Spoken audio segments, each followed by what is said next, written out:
Hi, this is Robert Rabbin, and I'm about to have a scintillating conversation with Robyn Walker about real-time speaking and all kinds of other things. Hi, and welcome to Conversations with Robyn. We have a very interesting program today because we have Robert Rabbin with us. And for those of you that saw the earlier shows, Robert was actually with us on show number 2. And this show today is number 52. So we're half a century through, Robert. Congratulations. Thank you, and thank you for being with this one. My pleasure. I'm also on the other side of the half-century mark. Since 2 years ago when we first met, I aged 50 years till now. I could do an Eric Pearl and saying that's the program for today. All right. Thank you very much. Well, we should just say we've been laughing a lot before we went on camera. We have. He's a very funny man. Well, partly your staff also. Yeah, well, the crew's pretty funny too. And we're here today because you're the creator of real-time speaking. Yes. So, real-time speaking, what is it? Real-time speaking is workshops, seminars, personal coaching, and in which I teach people how to speak with credibility and confidence through authentic connection. So when you say real-time, that's the real bit and the time bit? The real-time, there's several angles on that. One is from the computer industry where incoming data goes into a program and the program immediately modifies it and updates everything. So in speaking, we want to be so aware of ourselves, what we're saying, how we're saying it, and the audience, that we can take information that we get and make immediate course corrections in how we're saying things. That's one.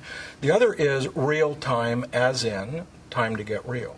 Ah, of course. That's the main thing. So when I work with speaking, which I define as how you show up in life, how you move through life, how you move in life. So it's everything about you. And real-time speaking is getting real, being authentic, telling the truth, using your words, using how you say the words, everything about your speaking to reveal rather than conceal who you are. So the emphasis is on authenticity, connection, transparency, vulnerability, and intimacy. It's get real time. Okay, so what sort of people would benefit by your... Everybody. Did you love that answer? Everybody, if they're above ground... Yes, and breathing. And breathing would benefit. Some people think public speaking is lecturing. I define public speaking as speaking with anyone other than yourself. Whether we're having this conversation, it's just you and I, but you're public speaking to me and I am to you. We've both been on stages, we've talked to a lot of people, that's also public speaking. So everyone who understands that their personal and professional brand value, their credibility as a person, skyrockets when they can speak well is a prospective client of mine. I've worked with people to date from holistic healers, teachers, life coaches, business coaches, corporate executives, politicians, authors, virtually everybody is learning how to tell the truth with confidence and credibility, and especially, which I think is the most important aspect of speaking, how to make a real connection, first to yourself and then to the other person or people with whom you're speaking. I remember hearing, who was it that said that? Was it Marianne Williamson? Something about true communication only happens when the other person's heart is open to hear what you have to say. Yes, I love that. And your heart has to also be open first. And so part of that is, the definition I have for authentic connection is intimacy with self and vulnerability with others. So the first thing is you've got to open your own heart and find out what it is that you really have to say. Intimacy with self, and then vulnerability with others. Here it is. No defense, no pretense, no hiding. Pure, see me, I'll see you. And in that relationship, we'll have a communication. And ultimately, there's only one of us here. Stretching it. Theoretically, I suppose. I like that there's more of us than one, because otherwise I'd just be speaking to myself all the time, which I frequently do at home. I understand, But I like the challenge of being able to speak to the diversity of people. How to speak to people in ways that acknowledges their beliefs, how they're different from me. I mean, because if we're just coming from that place of we're all one in a kind of mystic haze, it's not as fun a game to play. I like the difference. I like that there's you and there's me and there's all these lovely people here and whoever else is at home. I was, as you know from our previous conversation, I was very interested in that oneness for a long time and was a poster boy for the transcendent oneness as the bedrock of everything. And then something else happened. I don't remember exactly what. And suddenly from the oneness was the twoness and the threeness. Do you know Woody Allen, the American movie theater? He has a great line. He says, students who have achieved oneness can move on to twoness. That's cool. And I love that. I thought, okay, oneness, yeah, we got the oneness. And like, okay, la, la, la. Well, where's the game? I like the twoness. Okay. So I'm into the twoness of things. Okay. Well, then let's talk a little bit about your previous pin-up boy days, as you were. Yes, I was. Yes, I was a pin-up boy. So what was it you used to do?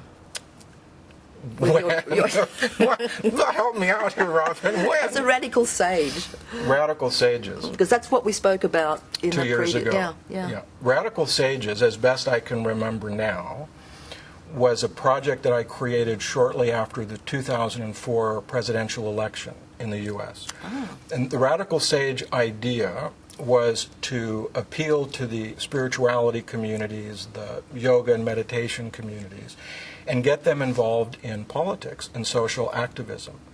Because it struck me that so many of them were using yoga and meditation and spirituality as a way of distancing themselves from direct participation in their communities and in the world. And part of my awakening from the oneness back into the twoness was very much about, wait a second, we've got to get involved. We are involved. What are we going to do about that? So it was really that it was a political action initiative that was targeting the spiritual communities. Well, then what were you doing before 2004 that led up to that? Before 2004, and I have to give a disclaimer here, Okay. which is that what I'm going to talk to you about, I think, happened to my ancestors. Because there's something that's been going on that makes my life very much like live TV. Okay. Which is, it's happening now and then it's gone. And if you're not in it, you've missed it. There's no tape delays, no syndication, no reruns. I can tell you some of these stories about what I did do, but it really feels that they're stories that I've inherited from an ancestor. I don't connect to them directly. But having said that,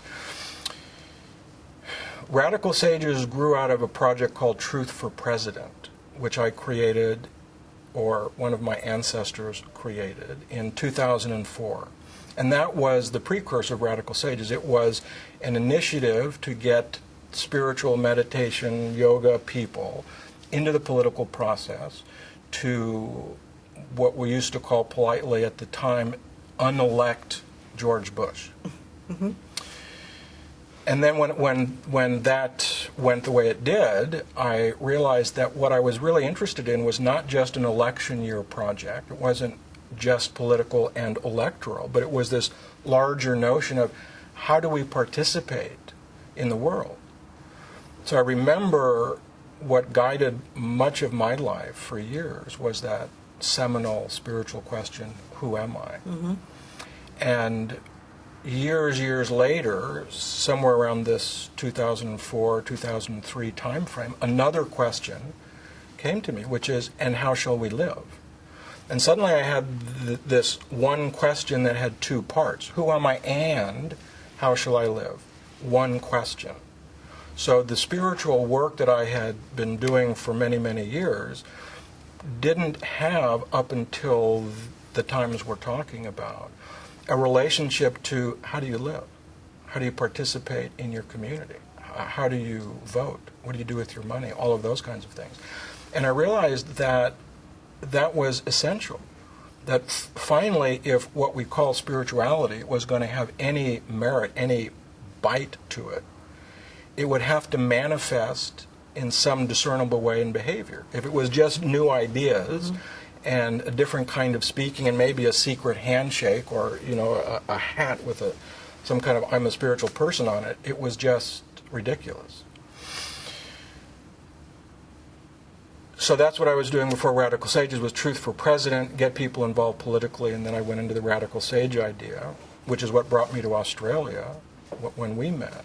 Okay. Well, on that note, we'll take a break and come back and find out more about Robert's obviously very interesting transition to what he's now doing. Stay with us.